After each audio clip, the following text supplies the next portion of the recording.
Hello all, this is my review of Abbott and Costello meet The Werewolf by Night.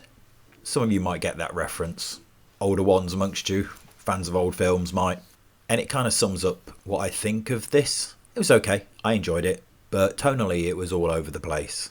It didn't seem to know whether it wanted to be a comedy or a horror or a quirky cross between the two. At times it was like watching amateur dramatics. It was farcical. Then it was incredibly violent. I mean, literally blood splattering on the screen.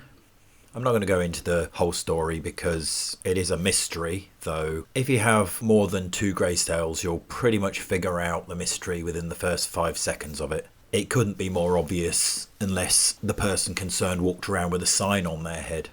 Basically, the great monster hunter Ulysses Bloodstone has died. He's left the Bloodstone, which is this powerful weapon, and gathered together are a bunch of monster hunters to face a challenge to see who will win the stone. And amongst them is his daughter, Elsa Bloodstone. Now, Elsa Bloodstone's in the comics and she looks like this. But this is what we got. I don't know what it is that these companies have against gingers, but they are constantly recast by people who aren't ginger, and in some cases really aren't ginger. She was probably the best thing in the show, in fairness. She's also great in the Nevers. I hated the makeup for Werewolf by Night. That was just awful.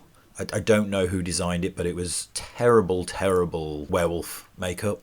It wasn't badly applied, it just looked bad. As I say, there's some extreme violence in this, which is very strange, but cool.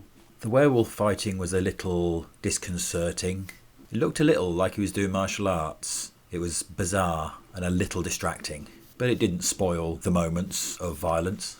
The tone they seem to be going for is similar to Universal horror film, but it looks like they've just black and whited the normal colour photography. And the problem there is that black and white means you have to film a certain way, means you have to light a certain way to get those shadows, and the shadows should be black and dark to get that real noir feeling, and there's no atmosphere to this at all. Just complete lack of tension. So if that's what they were going for, that was a massive miss. The CGI of one character is fine. I think I said before in my She-Hulk reviews, I don't expect anything remarkable when you're talking about something that's on television.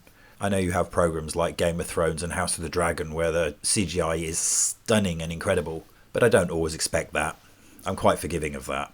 Bearing in mind, I watched films in the 70s and 80s. Bad optical effects were kind of commonplace.